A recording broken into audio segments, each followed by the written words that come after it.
Alors aujourd'hui, on se penche sur un livre qui fait pas mal de bruit, La République technologique. Il a été écrit par le PDG de l'une des boîtes les plus secrètes de la Silicon Valley. C'est dire.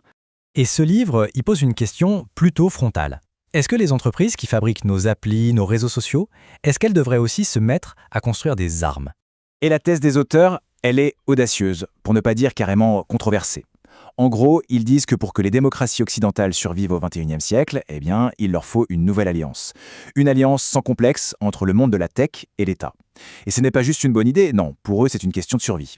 Bon, pour bien comprendre cette idée, il faut d'abord voir d'où ils partent. Quel est le problème qu'ils identifiaient? Eh bien, pour eux c'est simple. La Silicon Valley a complètement perdu le nord. L'idée centrale, c'est qu'il y a eu une véritable cassure. À l'origine, la Silicon Valley est née de grands projets nationaux, en travaillant main dans la main avec le gouvernement américain. Mais aujourd'hui, elle aurait complètement tourné le dos à cette mission historique. Et ce contraste est vraiment saisissant. On est passé d'une époque où les plus grands cerveaux de la tech bossaient sur des fusées et des satellites, les débuts de l'IA, à une ère où ces mêmes talents, ces mêmes milliards, se concentrent sur quoi? Des applis de partage de photos, des algos publicitaires, de la livraison de repas, bref, des produits de consommation. D'ailleurs, cette citation du général Matisse, qui a préfacé le livre, résume ça à la perfection. Il parle d'une focalisation suffisante et complaisante sur des choses, disons-le, assez superficielles, même si elles sont hyper lucratives. C'est une dénonciation en règle de ce qu'il voit comme une dérive vers la futilité au détriment de notre sécurité à tous. Et le problème, selon les auteurs, c'est que cette dérive a des conséquences bien réelles. Elle aurait créé une faille, une vulnérabilité énorme, en plein milieu d'une nouvelle course à l'armement, celle de l'intelligence artificielle. Parce que l'IA, ça avance à une vitesse folle. Le livre insiste beaucoup là-dessus. Prenez un test tout bête, demandez à une IA de dessiner une licorne en code. Les modèles récents montrent des étincelles d'intelligence, des capacités de raisonnement qui étaient de la pure science-fiction il y a à peine quelques années. Et le plus fou dans tout ça, c'est que leur fonctionnement interne reste en partie un grand mystère, même pour ceux qui les ont conçus. Et c'est là que ça devient critique. Parce que ce pouvoir immense, eh bien, selon le livre, nos adversaires sont déjà en train de s'en servir comme une arme. Pendant qu'en Occident, on débat sans fin des implications éthiques, d'autres, eux, n'hésitent pas. Ils foncent. Et ce décalage, il est dangereux. D'un côté, on voit la Chine développer des essaims de drones autonomes qui peuvent naviguer seuls dans des forêts denses, ou encore des technologies de surveillance de pointe. Et de l'autre, dans la tech occidentale, on a des ingénieurs qui protestent, qui refusent de travailler sur des contrats de défense, des géants de la tech qui se retirent de projets militaires cruciaux à cause de la pression de leurs employés.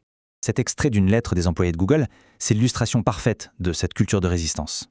Ils disent clairement que construire ces technologies pour la surveillance militaire, avec des conséquences potentiellement mortelles, ce n'est pas acceptable. Le livre d'ailleurs ne dit pas s'ils ont tort ou raison, il se contente de souligner la conséquence stratégique.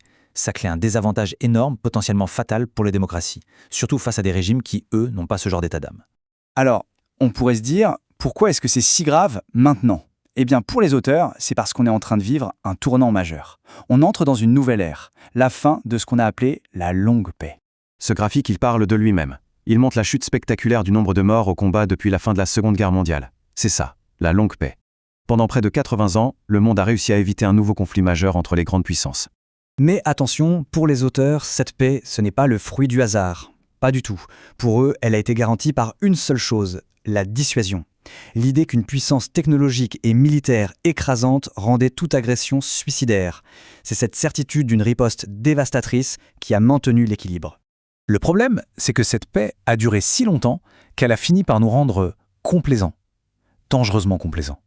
Et ce graphique sur les dépenses de défense, il le montre de façon assez brutale. L'écart se creuse et pour les auteurs, ça reflète une chose, une dépendance stratégique qui ne fait que grandir. Et on en arrive au cœur de l'argument. Les règles du jeu sont en train de changer. L'ère de la dissuasion nucléaire touche à sa fin. Une nouvelle ère commence, celle d'une dissuasion basée sur l'IA. Autrement dit, la supériorité de demain, elle ne se jouera plus avec des bombes, mais avec du code. Bon, le constat est assez alarmant. Mais alors, on fait quoi?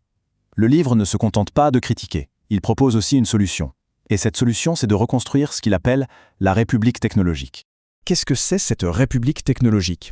C'est l'idée d'une alliance renouvelée et surtout décomplexée entre le secteur de la tech et l'État, avec un but commun, faire avancer le bien-être et la sécurité du pays. Et pour y arriver, leur plan d'action est pour le moins ambitieux. D'abord, un appel à l'action pour mobiliser les talents. Ensuite, carrément un nouveau projet Manhattan, mais cette fois pour l'intelligence artificielle. Il faut aussi, selon eux, réaffirmer un véritable but national, quelque chose qui rassemble. Pour un objectif final très clair, s'assurer que les nations démocratiques gardent un avantage technologique décisif. Et cette citation de l'historien Niall Ferguson résume parfaitement l'urgence du message. Il dit « Silicon Valley, réveille-toi, tu risques de tout perdre si tu choisis le cynisme plutôt que le patriotisme. » C'est un cri d'alarme, vraiment, adressé à une industrie qui, pour les auteurs, détient les clés de notre avenir. Finalement, ce livre nous laisse face à un choix, une question fondamentale. Au XXIe siècle, le siècle du logiciel, à quoi nos meilleurs esprits devraient-ils consacrer leur énergie ? À construire des applications pour nous divertir ou des outils pour nous défendre? C'est toute la question.